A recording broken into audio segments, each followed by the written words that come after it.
L'émission Telle est la question, présentée par l'Union européenne, est animée par Luc Nergaro et Stéphanie Armand.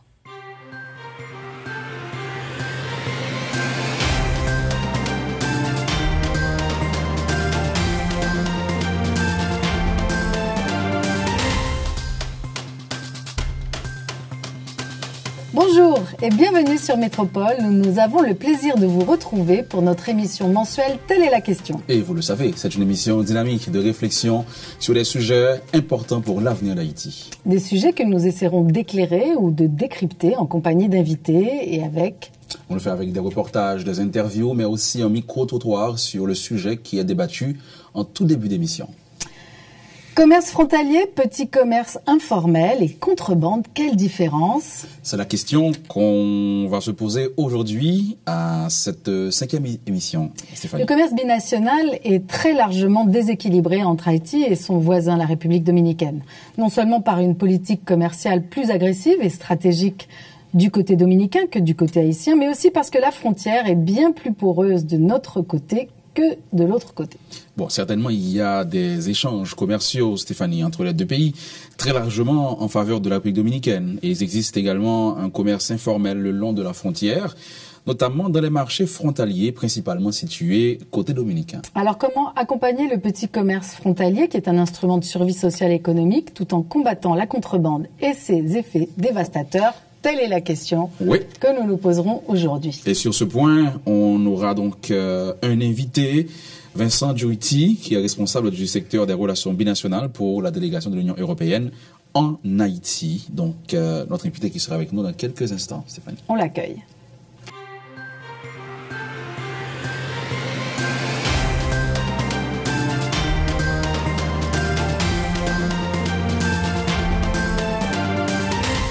Et nous accueillons Vincent Durruti, un spécialiste de l'aide au développement. Il a notamment collaboré avec les gouvernements du Sénégal et du Congo. Depuis 2014, il est en Haïti. Il est chargé d'aide et de coopération internationale dans les domaines commerce, secteur privé et intégration régionale à la délégation de l'Union européenne en Haïti. Vincent Durruti est responsable du suivi de la mise en œuvre du programme de coopération binationale entre Haïti et la République dominicaine. C'est également lui qui suit le processus d'intégration économique et commerciale d'Haïti dans le CARICOM. Notre invité est donc très au fait des questions qui touchent au commerce frontalier. Il a également une vision assez globale des challenges de l'intégration du marché régional. Bonjour Vincent. Bonjour et merci de votre invitation. Un plaisir.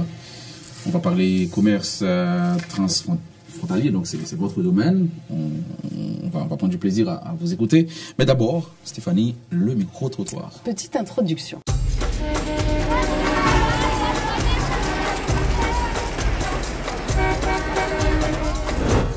Qui produit acheter ici? Les produits haïtiens ou bien produits dominicains? Bon, on achète des produits dominicains, on achète des produits haïtiens. Mais nous plus acheter des produits. Bon, chaque monde a une confection parlée. Il y a des gens qui aiment les produits haïtiens et haïtiens, il y a des gens qui aiment les produits dominicains, mais plus les produits haïtiens moi-même. Donc on achète des bananes, on achète plusieurs autres bagages toujours. Eh bien, pour qui ça marche, même pas, ouais. C'est même pas, ouais. Même pas pour dire. Si nous ne pas gagner dans le pays, nous. Si nous ne gagnons dans le pays, nous. Si nous avons produit pour nous, nous avons fait à Saint-Domingue. Mais si nous avons gagné, nous avons acheté dans le pays, nous. Tant qu'on apprend que pour acheter des diri, des fab, des bagages, tout bagage Saint-Domingue, nous ne pouvons pas jouer dans le pays, nous pour nous aller dans le magasin. Tous deux, nous consommons tous deux. Tout le monde consomme tous deux manger. Qui ça nous peut acheter ici? Mais tout ça, ouais, qui vendent du riz, pois, tout ça pour nous manger. Qui sortit dans le pays? Tout sorti tout partout. Grand pile là, c'est Haïti, grand pile c'est dans le pays. Nous consommons tous deux. Tout le monde consomme tous deux manger.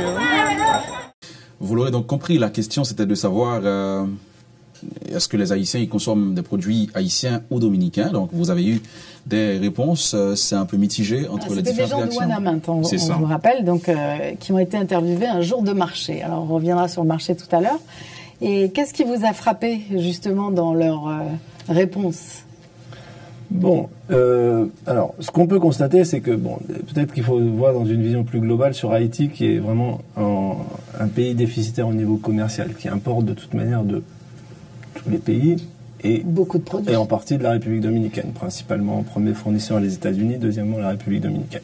Donc ce qu'on voit au niveau global, qui est que Haïti a un déficit de production, se retrouve à un niveau plus local, qui est la frontière avec la République dominicaine. Et forcément, étant à la frontière avec la République dominicaine, qu'est-ce qui prédomine? Ce sont les produits dominicains. Donc voilà, je dirais c'est un petit peu ça ce qu'on peut constater. Et les réponses des personnes, c'est que voilà, ils disent clairement, nous on achète ce qu'on trouve.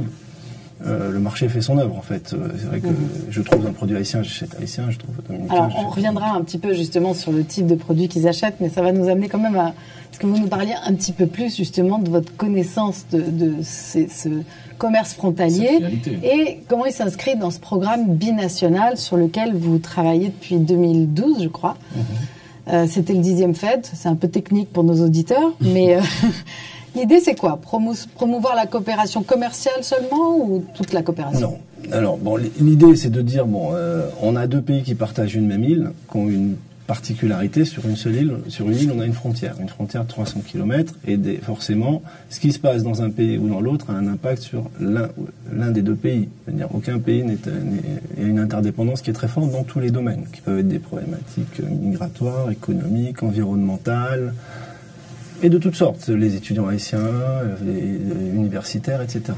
Donc nous, on essaye de travailler sur ces problématiques en partant du principe que les deux pays ne peuvent se développer qu'en coopérant et qu'en trouvant un certain équilibre. C'est vrai qu'aujourd'hui, on a un certain déséquilibre entre les deux pays au niveau économique, si on regarde le PIB, si on regarde les revenus par habitant, qui se retrouvent au niveau commercial et à d'autres niveaux. Et donc, il faut travailler sur ce déséquilibre et trouver un moyen de rééquilibrer et de développer Haïti, sachant que la République dominicaine, si Haïti ne se développe pas, je pense que c'est le premier pays qui doit être préoccupé par le développement d'Haïti. Parce que la problématique de développement d'Haïti, les premiers impacts que ça aura sera sur la République dominicaine. Donc voilà, ça c'est un peu le constat global. Donc à ce niveau-là, on s'est dit qu'il fallait travailler sur différents sujets. Le commerce est un sujet problématique, donc il faut le traiter. L'environnement est un enjeu pour les deux pays, donc il faut le traiter. Donc c'était un peu les deux grands axes. Et après, on avait dans le programme de coopération binationale, un volet plus dialogue politique au niveau de la commission mixte, où là on pouvait traiter un peu toutes les questions, qu'elles soient migration, questions éducation, université, etc. Donc après toutes sortes de... Vous en parlez à l'imparfait? Non. Alors non, là j'ai parlé du programme, c'est vrai, précédent, c'est-à-dire qu'en fait, c'est vrai notre coopération s'inscrit dans la durée, dans ce domaine. On a eu une première phase de coopération sur le 10e FED. On a déjà eu d'ailleurs des phases de coopération même sur technique, le FED, donc Fonds européen de développement, c'est des cycles. Vous avez le 9e, le 10e, le 11e, c'est les outils de coopération qu'on a avec des pays comme Haïti. Donc, la problématique de la coopération entre Haïti et la République dominicaine, de renforcer la coopération, elle existe depuis de nombreux FED. On a eu une action qui vient de se terminer avec le 10e FED et on a une nouvelle action qui commence avec le 11e FED. Dans une continuité. Voilà, tout ça est au présent. Ça veut dire que vous continuez aussi cette coopération au niveau de l'environnement? Alors on continue, c'est-à-dire qu'on continue un petit peu sur les mêmes thématiques, sur les prochaines années, sur les 5 prochaines années. Le volet environnement, auquel on a élargi la question des gestions des risques et désastres. Okay. Le volet dialogue binational qu'on continue, et on a voulu aussi un travail au niveau de la coopération, au niveau de la société civile, qu'on appelle un peu people to people dans le domaine de la culture, de l'éducation et du sport, sur des thématiques, on va dire, qui nous semblent plus fédératrices. Ça a donné quoi? Non, ça va commencer ça dans le FED actuel, voilà. Et après, on garde le volet commerce, et donc sur lequel on a à la fois des actions, on va dire, dans un domaine plus global et stratégique, mais aussi au niveau vraiment de la frontière, sur lequel on a une action spécifique dans les zones de Wanaman, d'Achabon, où on a construit des infrastructures, en fait, pour organiser le commerce, on y reviendra tout à l'heure. Mais on va élargir aussi à la zone de Belader, Comandador, et avoir une action de lutte contre la contrebande, par contre, sur toute la frontière. Alors on va venir sur ces deux sujets après. Moi, je voulais juste vous poser une question off the record. C'est comment, justement, faciliter ce dialogue? Enfin, est-ce qu'il est difficile, ce dialogue, au niveau auquel vous l'avez promu, ou en tout cas encouragé? Oui, on va dire que l'histoire des deux pays, l'histoire de la relation entre les deux pays et ce déséquilibre existant ne facilite pas la volonté forcément des deux côtés à avoir un dialogue structuré et organisé. On rencontre des difficultés, mais on a un certain nombre quand même de réussites, notamment dans le domaine du commerce, avec des relations qu'on a réussi à développer dans le domaine de la qualité entre le bureau haïtien de normalisation et le bureau dominicain qui s'appelle Indocal, entre le centre de facilitation des investissements et son équivalent en République dominicaine, le CURD, avec une réflexion sur des stratégies conjointes de promotion des investissements. Au niveau des chambres de commerce aussi, avec un accord qu'on a réussi à faire signer entre chambres de commerce et d'industrie d'Haïti avec la Fédération des chambres de commerce en République dominicaine, et où il y a un sujet qui est en train d'être traité, c'est la question de l'arbitrage commercial qui intéresse les deux pays, puisque vu le niveau des relations commerciales, il peut y avoir des différends commerciaux qu'il faut traiter, qu'il faut gérer, etc. Donc, on a des avancées, ça n'est pas facile parce qu'il y a des irritants, mais on essaye de convaincre les deux parties que, quels que soient les sujets, qu'ils soient difficiles ou pas, c'est en s'asseyant autour d'une table, en discutant, en essayant de trouver des solutions ensemble, conjointes, gagnantes, qu'on peut avancer. Ça, c'est pour le dialogue maintenant sur le commerce. Je voulais y revenir. Et on sait qu'il y a des échanges. Maintenant, sur le commerce sur la frontière, est-ce que ça n'encourage pas certaines paresses côté haïtien, puisque vous l'avez entendu, il y a de ces produits qu'on ne trouve pas en Haïti, qu'on trouve forcément du côté dominicain. Donc, comment est-ce que l'Union européenne agit pour empêcher que cela puisse avoir des conséquences peut-être sur un peu moins, parce que l'agriculture? là, c'est pas le rôle, je pense, de... Mais en tant que médiateur, finalement. Non, vous êtes un médiateur aujourd'hui. Non, aussi, parce qu'on pour éviter ce déséquilibre. On a vocation aussi, en fait, si quand même, la question est bonne, et nous, on a des actions qui visent justement, parce que c'est vrai qu'on s'inscrit, c'est écrit dans notre programme, la question de la relation commerciale ne se traitera que si on rééquilibre cette relation. Donc, la problématique de savoir comment on développe une production en Haïti qui permettrait d'exporter vers la République dominicaine ou ailleurs d'ailleurs, parce qu'il ne faut pas voir que la relation bilatérale est une problématique qu'on traite. Par exemple, on a dans le programme des appuis spécifiques aux entreprises haïtiennes qui veulent exporter en République dominicaine pour les accompagner dans leur démarche pour exporter. Dans la zone de Wanamanda-Rabon, on a financé côté haïtien des pistes rurales, notamment une piste qui désenclaverait une des principales zones de production agricole dans la zone de Wanamant, dans la logique que demain, il puisse y avoir des productions agricoles qui viennent alimenter les marchés binationaux. Donc, c'est une problématique qu'on traite. Alors, c'est vrai qu'on part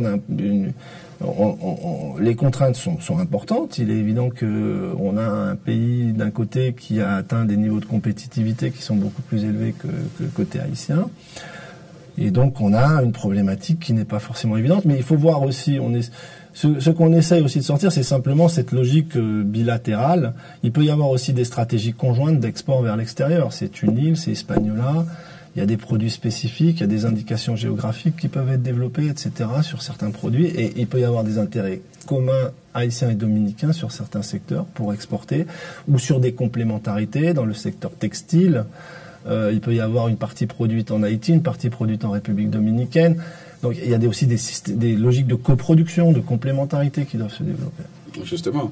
Donc, là, haïtiens et dominicains peuvent produire et ensemble pour d'autres marchés. Donc c'est possible. Ah ben c'est possible. C'est ce que par exemple fait en partie Codevi dans la zone d'ailleurs sur Wanamant, avec un investissement sur Wanamant, je crois 10 000 employés quand même, une industrie textile de 10 000 employés, dont une partie de la production est faite en Haïti et une partie du traitement est faite en République dominicaine. Du fait qu'en République dominicaine, ils ont des capacités dans certaines opérations, je crois le blanchiment, le lavage, etc., qui ne peut pas être fait en Haïti. Donc en fait, on fait une partie de l'opération en Haïti, une partie en République dominicaine, et c'est exporté soit vers les États-Unis, soit vers l'Europe. En profitant de la loi Hope. Pour les États-Unis. Pour les États-Unis, en profitant de la loi Hope. Voilà. Et pour l'Union européenne, peut-être demain de l'accord de partenariat économique, on l'espère.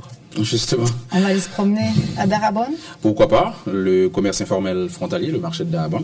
Chaque lundi et vendredi, la frontière qui sépare Wanamant au nord d'Haïti et Darabon, du côté dominicain, s'ouvre pour le marché transfrontalier. C'est une activité économique intense qui anime le passage frontière. Reportage.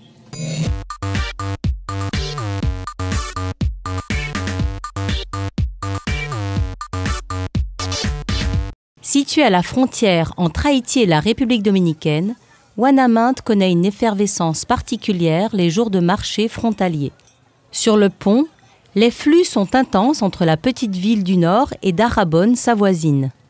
En attendant que soit achevé le marché couvert côté haïtien, c'est du côté dominicain que se rendent les piétons, brouettes et motos ce matin. Car comme tous les jours de marché, la frontière est ouverte dans les deux sens pour permettre le commerce frontalier. C'est sous et autour de l'immense halle couverte de Dahabone que se tient toute l'activité commerciale informelle de la zone qui permet à plus de 2000 vendeurs et 18 000 personnes de faire commerce. Côté haïtien, le marché est encore en travaux et devrait être finalisé au deuxième semestre de 2019. On était justement sur la frontière Ouanaminthe et Dahabone et on peut le dire, c'est une activité intense qu'il y a entre ces deux villes, entre 2000 vendeurs et 18 000 personnes qui font commerce. Donc, impressionnant. C'est intense. Alors, l'objectif de cette installation, c'est donc de formaliser l'informel? Parce que ça a été donc l'Union européenne qui a beaucoup travaillé sur alors, oui, bon, depuis, ce marché. Exactement. Donc, c'est vrai que l'Union européenne, depuis de nombreuses années, s'intéresse à cette problématique du commerce informel, qui est une problématique qu'on rencontre dans de nombreuses régions. Le commerce transfrontalier, forcément, entre deux pays qui ont une frontière importante, est un phénomène qui se développe, quelles que soient les zones. Donc l'Union européenne, dans le cadre de sa coopération avec Haïti et dans le cadre de la coopération Haïti-République dominicaine, s'est intéressée à cette question et a construit des infrastructures. Donc un marché du côté dominicain d'Dahabone pour avoir un espace fermé, parce qu'avant tout ça se faisait en plein air dans des conditions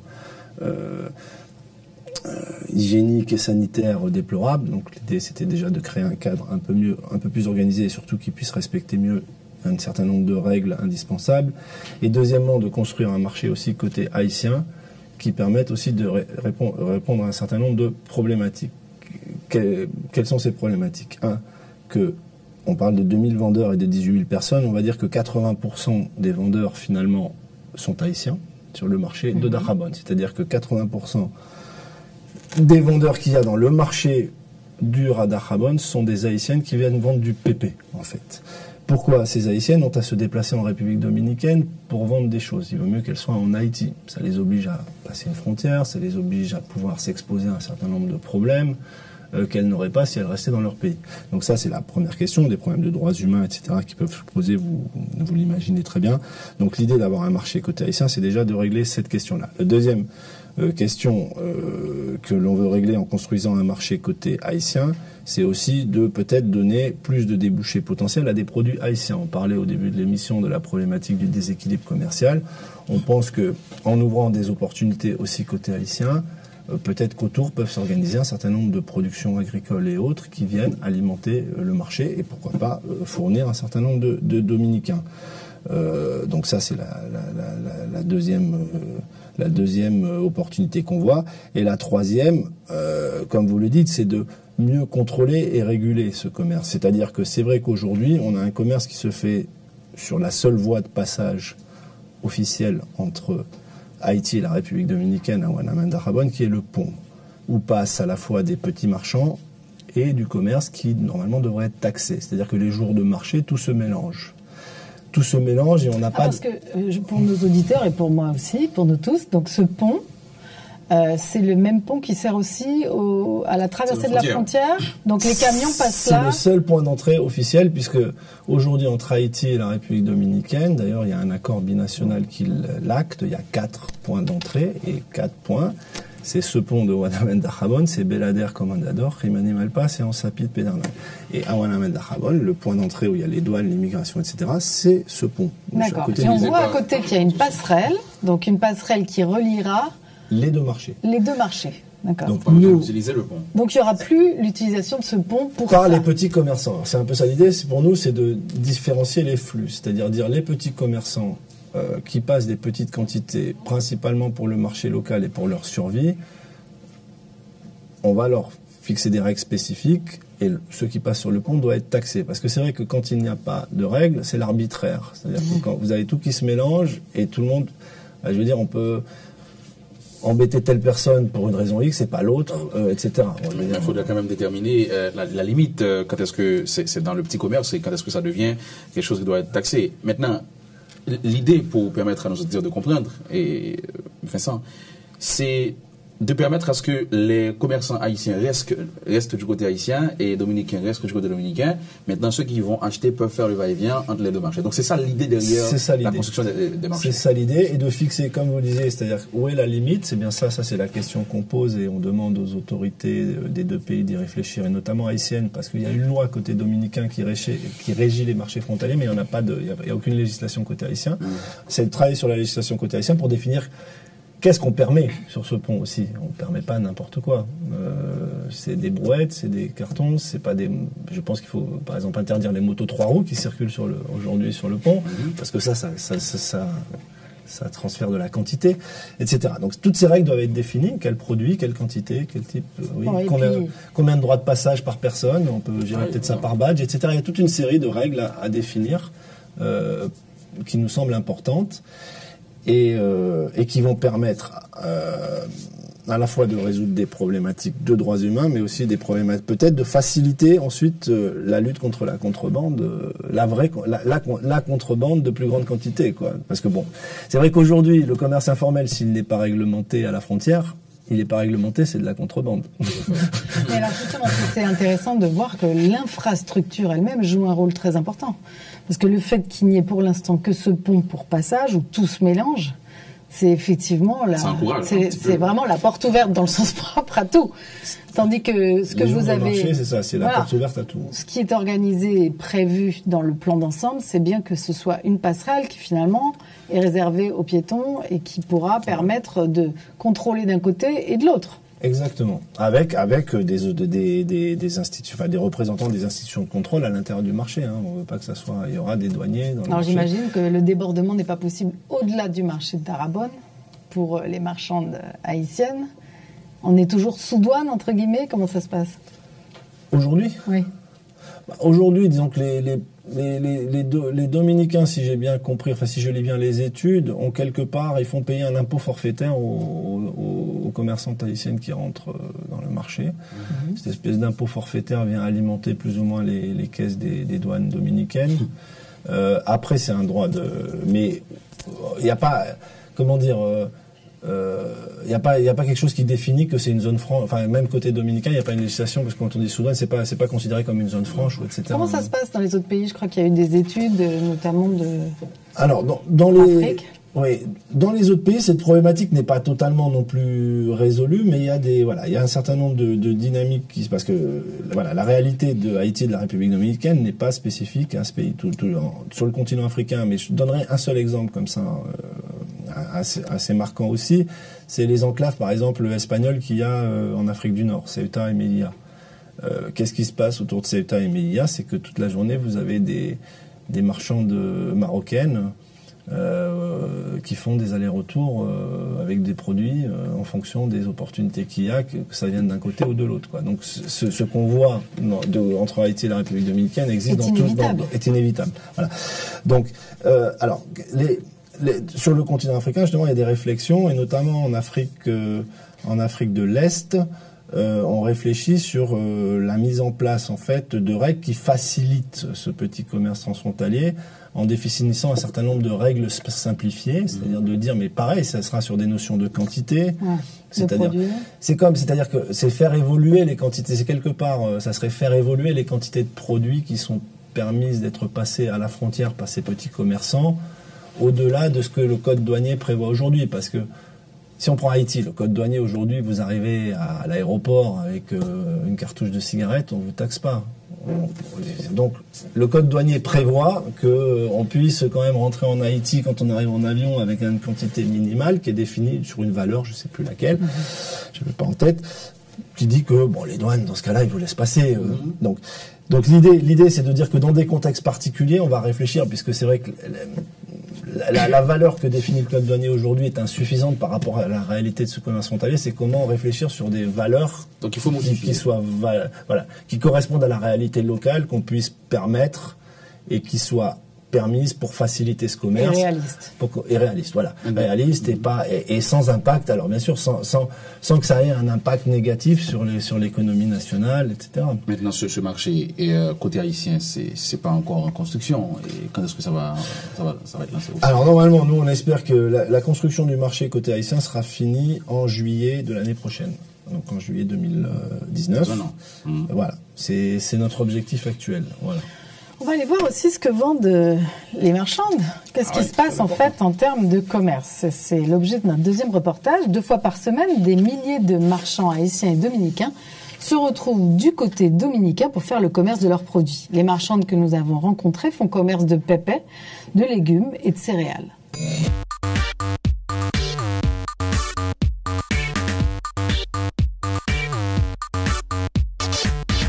Moi, j'ai 16 ans depuis ma vente pépé. Ma vente rideau, nappe, drap. Moi, je viens vendre lundi, vendredi. M'acheter capaïsien. Moi, je suis en mettre. Il rapporte parce que c'est là d'un petit moi manger. Que mal vendre, bien vendre, il rapporte quand même. Si pas rapporter, je vais la toujours. Parce que misère, j'ai à nous là, n'a pas qu'aimé. Mais puis, gros problème, pendant ma vente marché ça. C'est parce que là, nous pas vendre, nous ramasser commerce en nous. Il y a parfois acheter commerce à crédit. Yo ramasse, nous pas vendre, nous bien pour eux. Si nous achetons ça 500 gouttes d'Haïti, yo ban nous 300 gouttes pour lui, nous pas qu'à bailler. Nous obligés pas qu'à vendre, nous obligés à la que demande nous, obligés à faire pour ça, yo à l'ensemble avec ça veut dire nous perdre. Dans le marché à Haïti, la fait bien, la fait famille bien. Moi même toujours depuis ça, même pitam ba qui te vinn acheter là. Depuis là n'a rentré au pont là, bourrette cap sorti en dedans pont là, pendant n'a rentré là. Si vous avez coupé valise nous au pont, vous même à bousculer, nous tomber en bas, qu'on arrive là même pour boire du pousseau ou pour rentrer dans la douane. Moi, j'ai acheté militant, choux, carottes, j'ai acheté pommes de terre. Je viens acheter ici, je vais vendre dans le marché. Il y a des petits gens qui mettent l'école là. Je paye moto. Moto qui prend dans là. Je mets dans le dépôt. Je n'ai pas de difficulté pour sortir. Je sortir rapide. Il y a un marché qui a fait préparation. Il y a un bon ça me tape à l'aise, je prends une mouille là, je prends rapide. Je prends un moto, je vais aller. Je vais faire mon laisse venir rentrer là, je tape rapide, je tape bien content. Non, vu que marché même c'est des marchés à nous. Pour acheter marché très bien, là pour sortir, je vais sortir. Ou pas faire commerce chaque ça acheter, au point chaque petit monde ou prêter, ou venir ici ensemble avec au point. Au cap là, si vous achetez 10 riz poids, ou pas gain payer 10 pour lui. Alors on voit que les marchandes finalement se plaignent quand même de la situation, même dans ce marché de Darabonne qui leur permet d'être à l'abri. Elles parlent toutes finalement d'avoir un marché du côté haïtien. Non. Vous avez parlé de donc fin 2019 ? Juillet, pour être plus clair. Exactement. Et qui serait à peu près la réplique de ce qu'il y a du côté de Darabonne ? Qui serait quasiment la réplique, peut-être en moins, enfin aujourd'hui en moins important, parce que c'est vrai que bon, c'est un nouveau marché, il faut déjà le tester. Côté Darabonne, il a déjà évolué, puis le gouvernement dominicain, à un moment, je pense, a investi aussi. Mais oui, on va dire que c'est quasi équivalent, le même type d'organisation et un nombre de places normalement suffisant. Donc oui, cette réplique. Donc là, on voit bien, c'est vrai, je pense dans ce reportage. Et ça rejoint un peu notre débat de départ, c'est les différents niveaux. Bon, d'abord, il y a des gens qui, comme les dames de Pépé, qui viennent vendre à des Dominicains. Donc, malheureusement, ce ne sont pas des produits. C'est un vrai marché, ça. Ce ne sont pas des produits produits en Haïti, ça c'est ce qu'on pourrait regretter. Mais néanmoins, il y a des commerçantes haïtiennes qui viennent vendre des produits aux Dominicains. Donc, ce n'est pas que des produits dominicains vendus aux Haïtiens. Même si sur les produits alimentaires, c'est surtout en sens inverse. Et alors, on a ces dames-là, on a les dames qui viennent acheter des fruits et légumes pour alimenter le marché local du marché municipal de Ouanaminthe, puisqu'il y a un marché municipal à Ouanaminthe qui a lieu tous les jours, et donc qui est pas mal alimenté, c'est vrai, en termes de produits agricoles, agro-industriels du marché dominicain, en fait.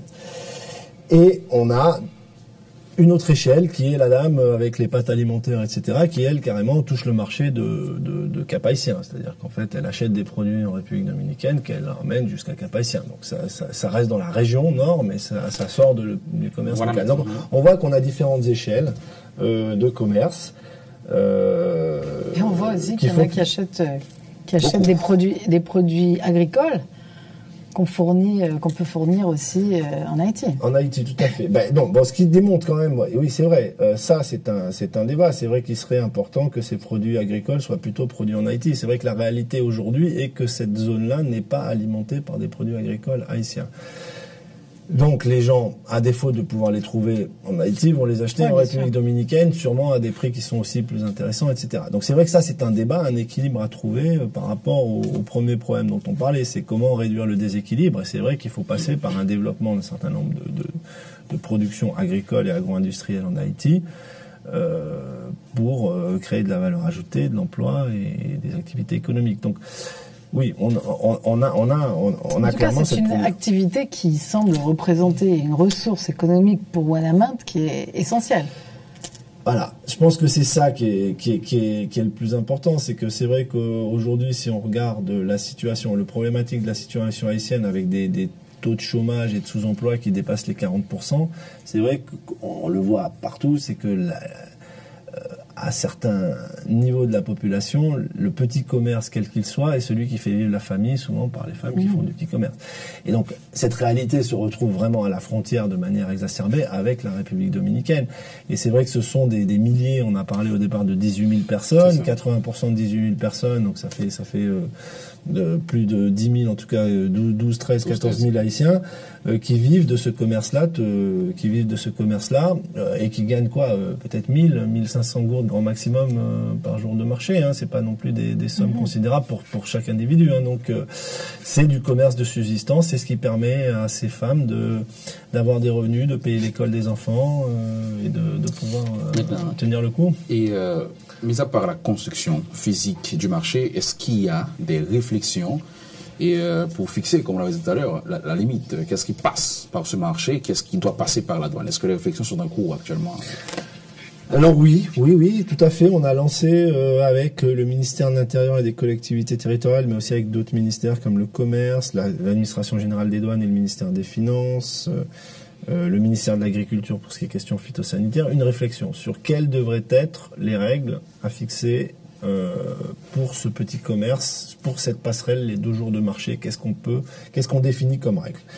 Donc cette réflexion est lancée. On a fait faire une étude, nous, par des experts du PNUD qui nous accompagnaient dans la gestion de notre projet à la frontière, qui ont fait des études de différents scénarios. Et il y a un scénario qui a plus ou moins été privilégié de façon en atelier par les différents ministères. Donc on travaille sur un des scénarios intermédiaires. Maintenant, on est encore en phase de travail. Il n'y a pas encore une décision finale qui est prise, mais on continue à travailler avec cette dynamique interministérielle. Et l'objectif étant de prendre une décision très rapidement, parce que c'est vrai que le marché, quand il va ouvrir en juin 2019, il vaudrait mieux que les règles soient définies. Sinon, on va retomber dans la même problématique que celle qu'on... Dans un blocage, en fait, du fonctionnement. Oui, ou alors dans un fonctionnement anarchique, finalement, où, de toute manière, on va presque avoir quasiment la même situation qu'aujourd'hui, puisqu'on n'aura pas défini de règles. Et là, on risque de se retrouver encore plus dans le flou entre l'informel frontalier de survie et la contrebande. On pourrait. Oui, on pourrait, oui. Alors, c'est en tout cas la transition qu'on fera après notre pause musicale, puisqu'on va un petit peu aller du côté de la contrebande. On se retrouverait dans une situation où, en fait, on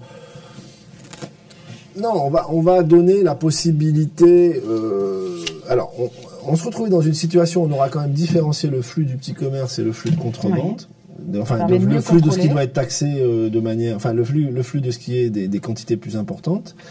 Mais n'ayant pas défini de règles, on laisse à l'appréciation des agents sur le terrain le droit d'embêter un tel ou de ne pas embêter un tel. Ça ne veut pas être comme ça. Ouais. Donc je pense... Il faut vraiment avoir une base légale qui permette de définir tout ça. C'est ce qu'on évoquera après la pause musicale.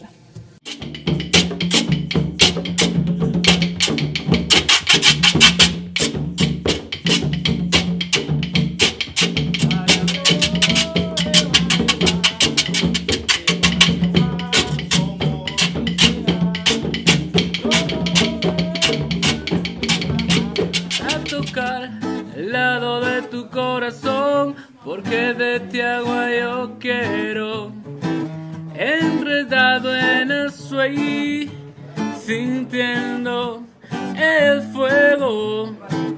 Por eso vine caminando, caminando desde lejos.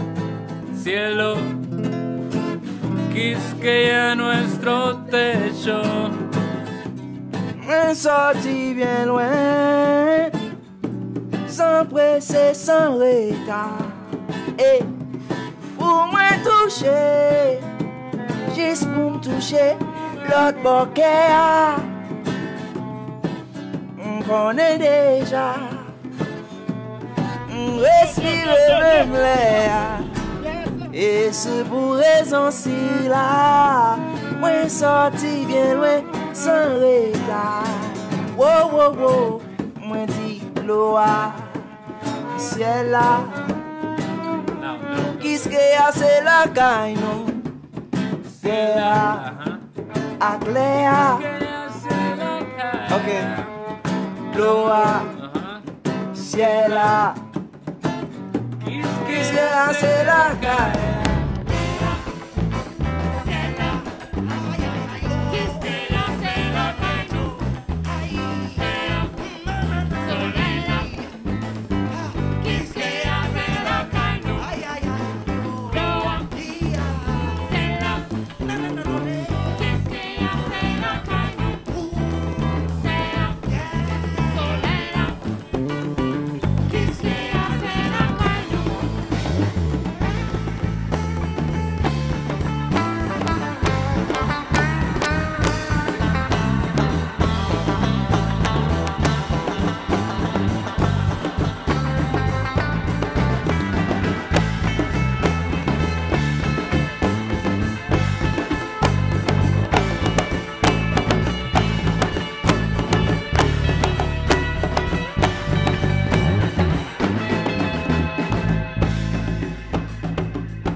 Voilà, on a essoufflé un petit peu avec cette musique baptisée Azoué. C'est une musique produite par le collectif des artistes haïtiens et dominicains. Donc ça tombe bien, puisqu'on parle de relations entre Haïti et la République dominicaine. Et là, tout de suite... Et là, ça va se gâter. Ouais. Parce qu'en fait, on a été dans le commerce maintenant. Voilà, on est tous d'accord pour dire que le commerce frontalier, transfrontalier, il peut être régi, réglementé, mais qu'en même temps, il n'est pas très loin de la contrebande. Et surtout, on est un pays qui souffre de la contrebande. Alors, on va commencer par évoquer la contrebande. Il y a eu une étude très intéressante qui a été réalisée pour l'Association des industries d'Haïti, l'ADI, par l'ancien ministre Daniel Dorsainville en 2018. Et ce qui est intéressant, c'est qu'il nous explique ce que c'est que la fraude, qu'on considère comme tout ce qui est sous-déclaration, sous-facturation, mauvaise classification, ça c'est de la fraude. Et quand on parle de contrebande, là il s'agit d'introduction clandestine dans un pays de marchandises qui sont prohibées ou qui sont soumises au paiement de droits et de douane ou d'octroi. C'est aussi le commerce parallèle qui est effectué en violation des droits et règlements qui établissent un monopole d'État. Donc voilà où on en est pour la contrebande. Alors Vincent, on parlait donc de ce marché et de l'importance du marché, mais aussi des fuites. Avant de passer dans quelques minutes à un reportage, comment justement vous, à votre niveau, vous arrivez à gérer justement cette frontière très difficile à matérialiser entre les deux? Surtout comment on voudrait qu'elle soit gérée. Oui. Mais donc oui, non, mais je pense c'est vraiment important comme question parce que c'est vrai que comme enfin vous avez cité une très bonne étude de Monsieur Dorsainville sur les problématiques de contrebande et notamment qui sont bien sûr qui existent du fait de l'existence de cette frontière. Enfin, qui n'existe pas qu'à la frontière haïtiano-dominicaine, mais c'est vrai que l'existence d'une frontière terrestre de plus de 300 km fait que c'est bien sûr là que ça va principalement se passer. Alors, c'est vrai que ce sont des enjeux extrêmement importants parce que c'est d'abord des pertes de recettes fiscales pour l'État, puisque comme vous l'avez dit dans la définition, la fraude contribue aussi aux pertes de recettes fiscales, puisque quand on fait des sous-facturations, quand on joue sur les classifications douanières, c'est pour payer moins de droits de douane. Donc c'est vrai que la fraude contribue aussi à ça, mais la contrebande d'autant plus, puisque la contrebande, en général, on paye 0 droit de douane. Donc on importe des marchandises dans un pays sans s'acquitter des droits qu'on doit payer à la frontière pour les importer. Donc on grève les recettes de l'État. On parle de 184 à 440 millions de dollars américains qui seraient perdus chaque année à cause de la contrebande. Ça ne rentre pas dans les caisses de l'État. Exactement. Et c'est vrai que, pour donner d'autres chiffres aussi, on remarque dans certains points frontaliers qu'entre ce qui est déclaré à l'export en République dominicaine et ce qui est enregistré à un import en Haïti, on a des fois une division par plus de 10. Ah ben là, on est dans la fraude. C'est la sous-déclaration. Non, c'est aussi de la contrebande. C'est aussi la contrebande. D'accord. Non, c'est parce que c'est pas. C'est-à-dire que les exportateurs dominicains sont obligés de déclarer en République dominicaine, mais ensuite ça passe bien sûr, c'est déclaré d'un côté, mais ça n'est pas ce qui arrive. Exactement. Ok, très bien. Et donc en fait, tout ça contribue à toutes ces pertes importantes de recettes. Qui ont des impacts sur la croissance, parce que 250 millions, c'est plus d'1% de croissance, 250 millions de dollars en plus. Et on dit que ça pourrait même combler le déficit, une partie du déficit en Haïti. Ça pourrait combler une partie du déficit en Haïti, tout à fait. Ce sont des recettes de toute manière perdues pour le budget haïtien qui en a tellement besoin. Qui a déjà ses difficultés pour couvrir, pour faire de l'investissement d'ailleurs, parce que en fait le budget actuel haïtien permet surtout de couvrir les frais de fonctionnement de l'État, mais pas de faire de l'investissement. Donc c'est important. 2, c'est aussi ça fait venir des produits qui sont moins chers sur le territoire haïtien qu'ils ne devraient l'être. Concurrence déloyale. Et donc c'est de la concurrence aux entreprises qui sont en activité en Haïti. Donc c'est vrai que sur les produits que produisent des industries haïtiennes, si on peut les importer par contrebande de République dominicaine, on vient prendre des parts de marché de manière déloyale aux entreprises haïtiennes et donc on crée des impacts sur l'emploi. Donc c'est vrai que l'étude de M. Nortinville part d'environ 60 000 emplois industriels, des emplois agricoles par centaines de milliers, etc. Donc c'est vrai qu'on est dans une problématique extrêmement importante qu'il faut traiter. Donc maintenant, ceci étant un peu caractérisé en termes d'impact au niveau de la problématique de la contrebande, revenons un petit peu à qu'est-ce qui peut différencier le petit commerce frontalier et la contrebande. C'est vrai que normalement la contrebande, c'est on commerce un produit à une frontière sans respecter les règles. À partir du moment où la règle, comme j'ai dit tout à l'heure, c'est une micro-valeur et qu'on a quand même des commerçants individuels qui transportent des cartons qui sortent de cette micro-valeur ou qui transportent des brouettes qui sortent de cette micro-valeur que permet le Code général des douanes, ils font de la contrebande. On peut dire qu'aujourd'hui, à partir du moment où il n'y a pas de règles en Haïti pour définir ce que pourrait être ce commerce, tout ce que l'on voit sur le pont dans votre film, c'est de la contrebande. Non mais, allons voir, dans la réalité aujourd'hui, allons voir, comment est-ce que le petit commerce, notamment entre Ouanamètre et Daharbon, facilite la contrebande? Mais pourquoi on ne regarde pas le reportage qui va nous montrer ça? Je crois qu'en fait, vous allez pouvoir nous expliquer ça à partir de ce petit reportage à Ouanamètre. Donc les jours de marché, on voit que la frontière et la douane, qui devraient être le premier rempart à la contrebande, en fait sont un peu débordés par la question et que finalement les marchands informels autorisés passent, mais les petits contrebandiers aussi. Alors on va voir, en fait, ils jouent à l'ago caché. Enfin, je reprécise, non autorisé en Haïti, puisqu'il n'y a pas de règles de marché frontalier. Alors, d'ailleurs, quand on regarde ce petit reportage ou qu'on l'entend, on comprend que effectivement c'est très bizarre. On n'arrive pas à comprendre ce qui est légal ou pas.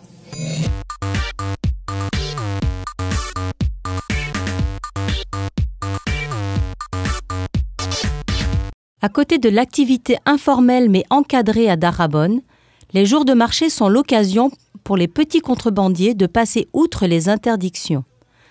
Certains transportent à dos d'homme des marchandises interdites en franchissant la rivière à pied.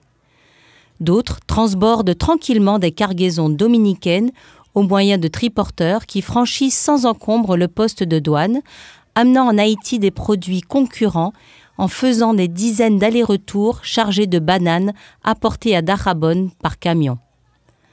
Mince rempart à cette contrebande, le poste de douane de Ouanaminthe est désormais équipé de caméras installées avec le concours de l'Union européenne qui pourront permettre de mieux surveiller ces passages illicites. Voilà, donc ça répond un petit peu à notre question. Donc, comment est-ce que le petit commerce encourage ou facilite la contrebande? On comprend que les contrebandiers profitent des va-et-vient pour faire passer de plus grosses quantités de produits, de marchandises. Notamment des bananes, c'est incroyable. Exact. Des bananes, des poulets, des œufs, toutes sortes, même quand c'est interdit, des emballages FOAM, par exemple, etc. Mais, donc, oui, mais justement, alors, nous, je reviens à ce que j'ai dit avant, c'est-à-dire que, à partir du moment où tout se mélange dans un même endroit, petit commerce et plus gros commerce les jours de marché, on contrôle plus rien, parce que quand vous avez des milliers de personnes qui passent à pied, c'est tellement le chaos que même les douaniers ne peuvent pas faire. Enfin, de toute manière, même s'ils voulaient faire leur travail, ça serait très compliqué. Maintenant, en quoi est-ce que les deux marchés, la passerelle, va alors, c'est de différencier, justement, ouais. en mettant une passerelle où on définirait des règles en termes de quantité de moyens de transport et en disant, bon, ça, on considère que c'est du petit commerce. Il y aura toujours des fuites, hein. On n'a jamais zéro fuite. On a vu qu'ils passent par la rivière. Voilà. Mais on définit un minimum de règles qui disent que ça, on considère que les 2 jours de marché, c'est du petit commerce. Donc, on le laisse se faire, se faciliter, parce que pour l'instant, c'est socialement nécessaire pour la région. Et par contre, sur le pont, puisqu'on n'a plus ce petit commerce, le pont, tout ce qui passe sur le pont est taxable, puisque tout ce qui passe sur le pont est du commerce normal. Donc là, c'est aux douaniers de faire leur travail. Donc c'est là que, à partir du moment où déjà on différencie les flux, on sait où on doit taxer. On sait où concentrer l'effort et sur quoi. Et là, on donne les moyens aux douanes de faire leur travail. Donc c'est là que nous, c'est vrai que dans le reportage, on voit aussi qu'on a fourni des caméras, des postes aussi de saisie pour faciliter la saisie informatique, etc. Est-ce que ce sont des progrès qui étaient essentiels justement, enfin c'est important par rapport à leur capacité de filtrer justement? Oui, normalement, les caméras permettent justement de voir dans les différents coins du bâtiment des douanes ce qui se passe, et au cas où on repère, comme on peut le voir sur les ordinateurs à l'intérieur des douanes, c'est vrai que même le directeur ou son adjoint, ils peuvent voir, même s'ils sont pas à l'extérieur, ce qui se passe, et au cas où réagir et sortir pour intercepter un produit, etc., qui essaierait de passer sans être vu. De toute manière, il sera filmé. Donc, il y a aussi moyen, peut-être ensuite, même si on le saisit pas tout de suite, de remonter une autre fois ou de faire attention une autre fois. Donc oui, c'est des moyens de surveillance. Toutes les douanes. Tout ce qui est surveillance. On a équipé les 4 douanes frontalières. Bon, en Sapitre, plus problématique parce qu'il n'y a pas d'accès Internet. Donc, on l'a équipé, mais pour l'instant, ça fonctionne pas. Mais on a équipé les 4 douanes. Après, il faut régler les problèmes de connectivité Internet. Non, mais même sur les postes importants, soyons clairs, il y a un enjeu aussi pour le gouvernement, je pense, haïtien, c'est de régler les problèmes d'Internet qui fonctionnent quand même mal, même dans les gros postes douaniers comme Rim Animal Pass ou Ouanaminthe. Donc voilà. Mais ça, c'est quand même des améliorations, exactement. Et on voit d'ailleurs ces derniers mois quand même des efforts qui sont faits par les douanes. Et par exemple, si on compare les recettes douanières de Ouanaminthe de l'année dernière et de cette année, ils ont quasiment multiplié par 2 les recettes. Alors on est encore loin de... On est loin des fois 10. Tous ces efforts vont servir à quoi s'il n'y a pas un cadre légal, des règles définies? Je vais même jusqu'à parler de propositions de loi. Quelle est l'implication des autorités haïtiennes dans cette démarche? C'est ce travail interministériel qui avance, qui doit justement proposer un certain nombre de règles spécifiques à donner sur ce marché, et qui sera le cadre légal qui devra être proposé au niveau à un moment du Parlement pour définir une législation. Partir de la réalité qui existe, c'est-à-dire le commerce transfrontalier, il existera toujours entre Haïti et la République dominicaine, parce que dans toutes les zones où il y a ce type de frontière, il existe. Donc, il n'y a pas de raison qu'ils s'arrête entre Haïti et la République dominicaine, parce qu'il s'est jamais arrêté nulle part. Donc là, c'est légiféré sur la quantité. Comment ? C'est légiféré sur la quantité, parce que la qualité, on sait déjà qu'il y a des produits qui sont interdits. Vous parliez de volailles, toutes les volailles sont interdites. Alors il faut aussi travailler. Bon, exactement. Bon, les volailles normalement sont interdites pour des raisons de grippe aviaire, exact. Et c'est pas du tout respecté. Voilà. Bon, mais c'est vrai que de toute manière, si on parle de qualité, là aussi, je sais qu'il y a des enjeux importants, et c'est vrai que c'est pour ça que c'est des problèmes qu'il faut poser sur la table et discuter avec ses homologues dominicains. On doit d'abord réfléchir sur comment on légifère en Haïti, mais aussi ensuite discuter avec la République dominicaine. Parce que sans une coopération des agents des 2 pays, si on passe de lutter contre la contrebande, la première façon, c'est l'échange d'informations entre les douanes dominicaines et haïtiennes. Protocole qui a été signé, qui est en train d'être mis en œuvre entre les 2 douanes. Ça, c'est la première manière efficace de pouvoir lutter contre la contrebande. Si les 2 douanes échangent des informations, quand je disais 10 fois plus de déclarations en République dominicaine qu'en Haïti, pour Wanamint, 2 fois plus, je crois, à Rimani Malpass. Si les informations circulaient entre les Dominicains et les Haïtiens, on pourrait mieux anticiper sur qu'est-ce qui est déclaré en République dominicaine qui risque d'arriver chez nous et comment est-ce qu'on... Ce qui est hallucinant, c'est la proportion, la disproportion. En 2014, on parle d'exportation dominicaine vers Haïti pour 1,4 milliard de dollars, alors qu'au même moment, les exportations haïtiennes vers la République dominicaine sont à 4,6 millions. Non, donc c'est que c'est pas enregistré, c'est que c'est aussi qu'il n'y a pas... Ok, mais ça c'est le commerce formel là dont on parle. Oui, là, donc ça doit être encore pire avec la... Oui, c'est encore pire avec c'est exactement encore pire avec la contrebande. Oui. Bon, là c'est toute la problématique, mais là qui est plus... Là je pense là c'est une problématique de politique haïtienne. C'est-à-dire que la problématique de la différence entre les imports et les exports, c'est-à-dire le déficit de la balance commerciale, comme je disais au préalable, il est global avec le reste du monde. C'est pas qu'avec la République dominicaine. C'est clair. Forcément, comme la République dominicaine est le plus proche et a une frontière, c'est eux qui peuvent en profiter quand même beaucoup, plus que d'autres concurrents, puisqu'ils sont plus concurrentiels que les autres pays qui pourraient exporter vers Haïti. Donc c'est une problématique plus globale qui est comment développer des capacités de production en Haïti qui aujourd'hui ont été réduites un peu à néant. Ça, c'est une vraie problématique. Voilà. Et donc, contre laquelle il est clair que on doit trouver des solutions parce que il n'y a pas de durabilité dans ce contexte-là. C'est à la fois un problème qui crée des tensions, d'abord entre, par exemple, Haïti et République dominicaine. C'est des problèmes financiers parce que quand on a une balance commerciale aussi déficitaire, il faut bien financer ça d'une certaine manière. Pour l'instant, c'est les transferts des migrants et l'appui de la communauté internationale qui permet de résoudre ce problème au niveau de la balance des paiements. Et ça n'est pas durable. Maintenant, et on parle de deux choses. On parle de ce petit commerce qui un petit peu facilite la contrebande, mais il y a le commerce formel avec le secteur privé. Là encore, il y a des problèmes. Maintenant, sur quoi on devrait se focaliser le petit commerce, la contrebande ou le grand commerce formel avec tout ce qu'on sait qui se passe à travers le lac Azuri, par exemple tu veux dire, tu parles de la contrebande à large échelle. La contrebande à large échelle. Mais pas formelle, donc. Sur quoi on doit... Non, mais la lutte contre la contrebande doit être une priorité quand on voit les niveaux de perte de recettes. Donc, peu importe si on parle du... Mais il y a eu une interdiction pour 30 produits il y a quelques années et ça avait donné tout de suite une élévation des recettes fiscales, des recettes douanières. Pourquoi est-ce que tout ça... Parce que je crois qu'il reste jusqu'à présent, vous parliez de la volaille, ça reste un secteur... oui, les 23 produits. Mais la volaille, par exemple, reste quelque chose d'interdit.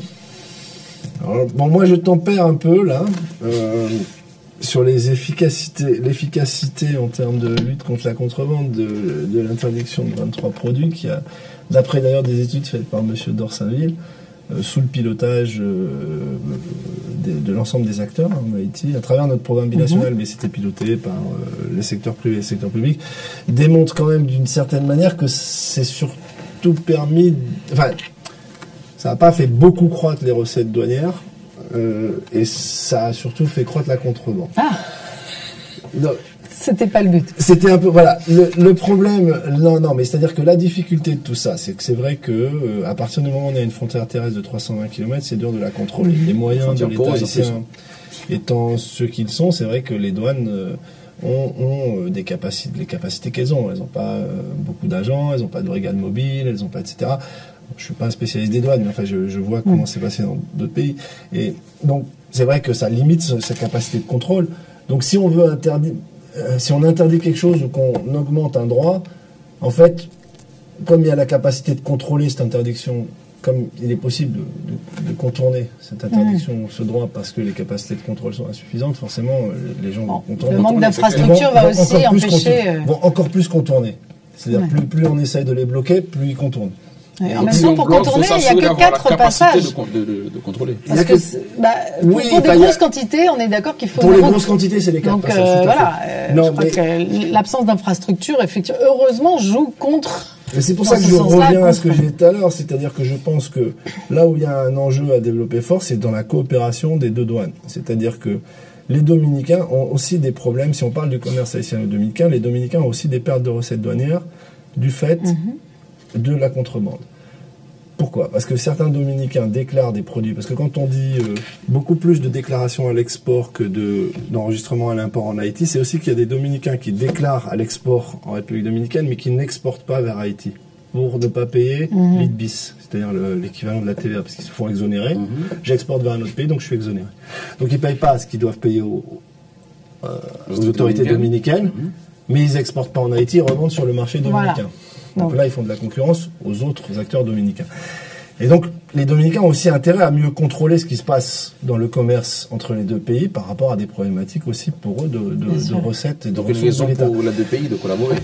Comment ça se passe alors, cette collaboration?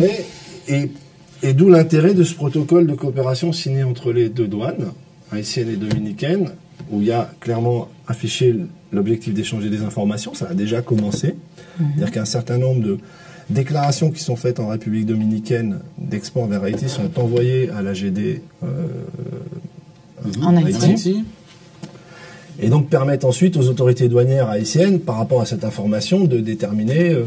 C'est une analyse du risque, quoi. Après, hein, c'est ça, hein, les douanes. C'est aussi une analyse. Alors, la déclarer, mais c'est pas arrivé. C'est de l'analyse du risque, etc. Et de cibler là où il faut qu'ils interviennent, etc. Parce que les résultats sont probants. Jusque-là. Écoutez, bon. Ça fait combien de temps? La seule chose que je peux dire, c'est 2 fois plus de recettes à Wanamint que... Mais la marge de progression est beaucoup plus grande. Mais on a des progressions. Maintenant, on va le voir dans la durée. Mais ça fait combien de temps que c'est en cours, cette collaboration? Un peu plus, 1 an environ. D'accord, oui, donc ça prend ses marques. Ça démarre. Maintenant, Vincent. Et nous, c'est une dynamique qu'on veut appuyer dans le cadre de notre coopération bilaterale. C'est-à-dire que nous, vraiment, on avait déjà prévu dans le programme précédent de travailler sur l'interconnexion des deux douanes. Ça n'a pas été possible, il n'y avait pas la volonté politique des deux côtés de le faire. Donc ce budget de quasiment 1 million d'euros qu'on avait mis pour faire l'interconnexion des douanes, on l'a reprogrammé sur autre chose parce qu'il n'y avait pas la volonté des deux pays d'aller vers cette interconnexion qui serait le summum de la capacité d'échange d'informations. Mais bon... Bon, maintenant, les pas sont quand même faits. Il y a un début de dynamique d'échange d'informations. Donc, on attend. Mais nous, on est prêt à appuyer cela dès qu'on sait que politiquement, il y a une volonté des deux côtés. J'allais dire, l'APE, est-ce que ça pourrait aider dans cette lutte contre la contrebande? Alors, dans quel sens je pense pas que l'APE soit un instrument commercial c'est-à-dire, ça permettra c'est-à-dire qu'à partir du moment où il y a des engagements qui sont pris en matière de coopération douanière, par exemple, c'est vrai que l'APE, normalement, contient des engagements des deux pays en matière de coopération, et notamment douanière. Donc, normalement, la République dominicaine doit coopérer avec Haïti en matière de coopération douanière. C'est inscrit dans l'accord que la République dominicaine aussi a signé. Donc normalement, Haïti doit pouvoir réclamer un certain nombre un certain niveau de coopération du côté dominicain, mais inversement. C'est sûr que quand on signe, voilà, ça marche dans les deux sens aussi. Donc oui. Donc dans cette logique-là aussi, dans la logique où à partir du moment où, pour moi, c'est vrai qu'aujourd'hui, il n'y a rien qui définit, bon c'est possible, enfin, il y a le contexte multilatéral, mais il n'y a aucun accord vraiment bilatéral qui définit la relation commerciale entre Haïti et la République dominicaine.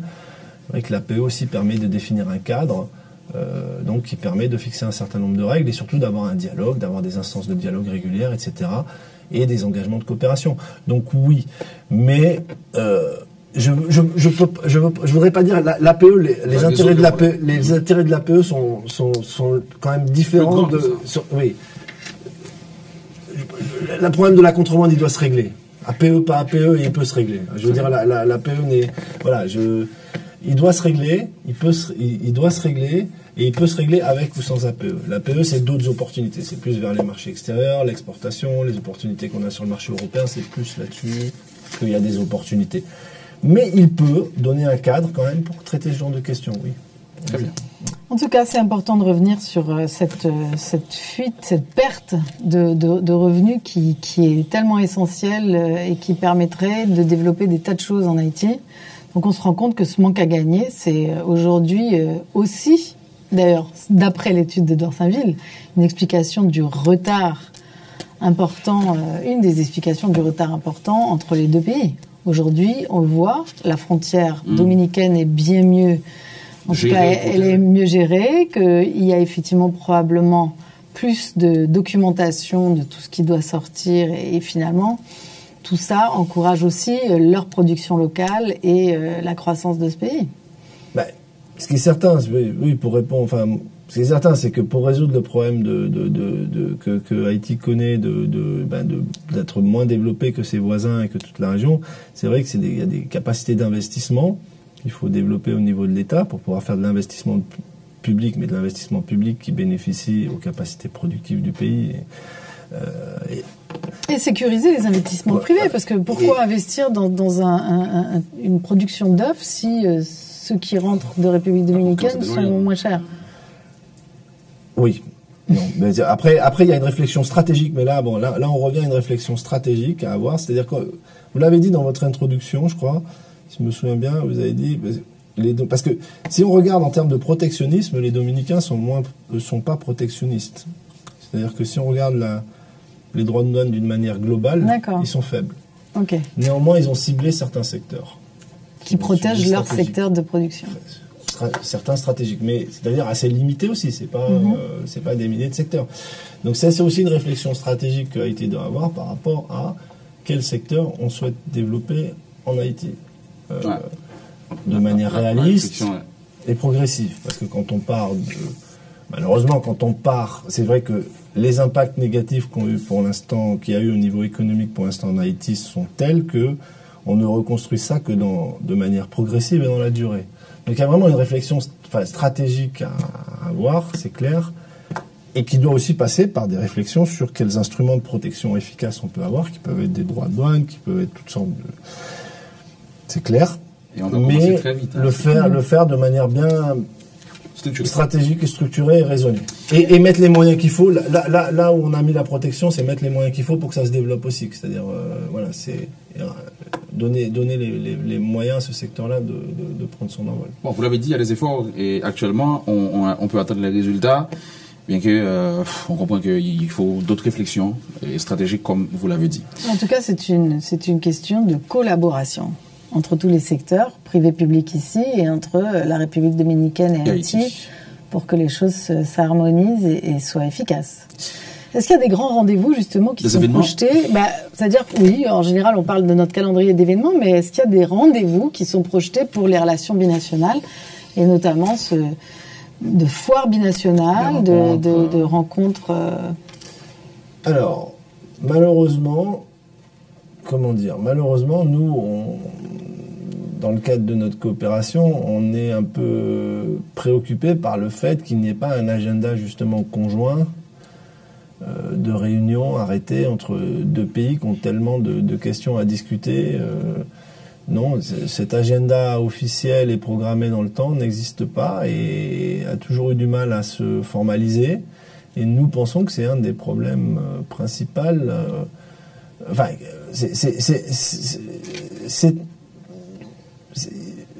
Pour qu'il puisse y avoir des discussions structurées autour des problématiques entre les TPI, il faudrait que cet agenda soit conçu avec des priorités, avec des échéances, avec des réunions prévues au niveau technique, au niveau ministériel, au niveau plus haut s'il faut. Cet agenda aujourd'hui n'existe pas. Nous ne pouvons pas le concevoir à la place d'Haïti et de la République dominicaine.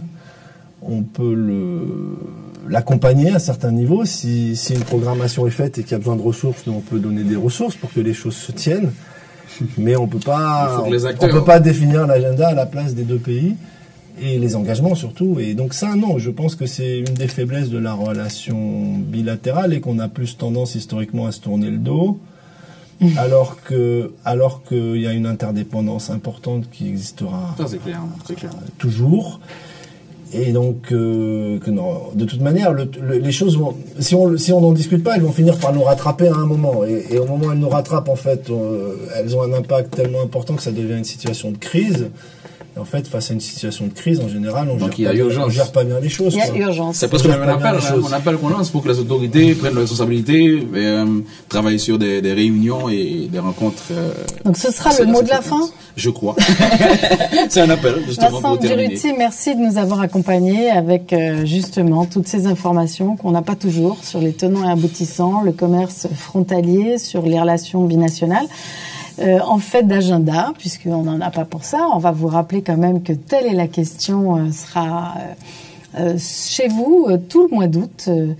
Après cette émission donc là de juillet, vous aurez tout le mois d'août, tous les samedis, l'occasion de réécouter les émissions qui se sont déroulées avant. Il faut rappeler que c'est l'avant-dernière émission. Voilà, l'avant-dernière. La dernière, ce sera pour septembre, mais avant ça, on vous promet toute la série parce qu'on en a raté certaines. Vous n'étiez pas chez vous, vous n'étiez pas dans votre voiture.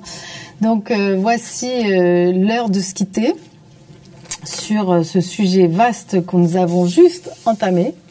Et vous remercier d'avoir été avec nous aujourd'hui et à très bientôt pour les prochaines émissions.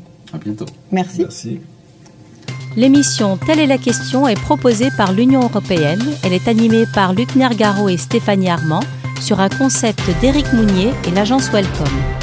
Rédactrice en chef Stéphanie Armand, directeur artistique Joël Widmayer, directrice de production Milena Sandler, réalisation Sandra Duvivier, reportage Georges Allen, cadrage et montage Prémile Souffrance, prise de son Joël Widmayer.